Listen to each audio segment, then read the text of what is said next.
Թանկացումների նոր ալիք է գալիս։ Թիրախում ծխախոտն է, ալկոհոլը, դիզվառելիքը, բենզինը։ Կառավարությունը ակցիզային հարկի դրույքաչափը վերանայում է եւ ըստ մասնագետի պարզից էլ պարզ է, դրույքաչափի հետ գներն էլ կփոխվեն։ Դրանք սովորաբար այն ապրանքներն են, որոնց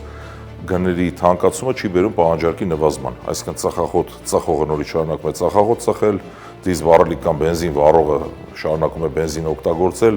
Ընտրությունից առաջ ձայներ կորզելու նպատակով բյուջեի վրա դրված առողջության ապահովագրության բեռը ծանր է, եւ ըստ մասնագետի այս ճանապարհով են փորձում ճեղքերը փակել, բալանսի բերել։ Բյուջեն անսահմանափակ չէ։ Շատ շուտով չեն կարողանալու ֆինանսավորել մեր այդ որոշակի խմբին հասարակության առողջապահության ապահովագրության տեսքով եւ ենթադրում եմ, որ իրենց հարկավոր են լրացուցիչ ֆինանսական միջոցներ։ Մի կողմից լրացուցիչ միջոցներ են փնտրում, մյուս կողմից արտահանման խնդրի առջև կանգնած տնտեսվարողներին աջակցություն առաջարկում։ Այս շաբաթ Ծիրանը, Սալորը, Կեռասը, Հանքային ջուրը գինին ու բրենդին են ցանկում։ Արտահանողները աջակցություն կստանան 1 կիլոգրամի կամ լիտրի հաշվարկով։ Այս ճանապարհն անարդար է մյուս հարկատուների տեսանկյունից, բացատրում է մասնագետը, բայց սա էլ մի կողմ ասում է, այսպես նոր շուկաներ գտնել հնարավոր չէ։ Հայկական ապրանքը եվրասիական եւ ոչ թե եվրոպական շուկայի ստանդարտներին է համապատասխան։ Ինչքան էլ ուզում ա դու բյուջեից սուբսիդավորես, եթե քո ապրանքը չունի պահանջարկ,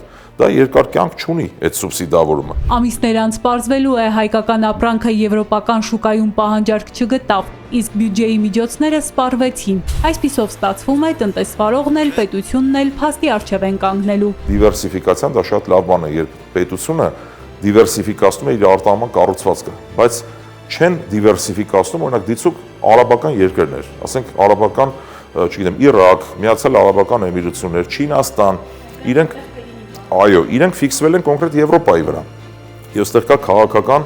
հիմք, քաղաքական բաղադրիչ, ոչ թե տնտեսական։ Հայաստանի տնտեսությունը մասնագետի խոսքով ԵԱՏՄ բազմամիլիոնանոց շուկայից է կախված։ Արդյոք կառավարությունը հաշվարկել է ռիսկերը, գազի թանկացումից մինչև արտահանման 1000 ու մի խնդիր, պարզ չէ։ Բաժանորդագրվեք Արմաթ մեդիայի ալիքներին սոցցանցերում, հետևեք մեզ նաև Armat Media AM կայքում։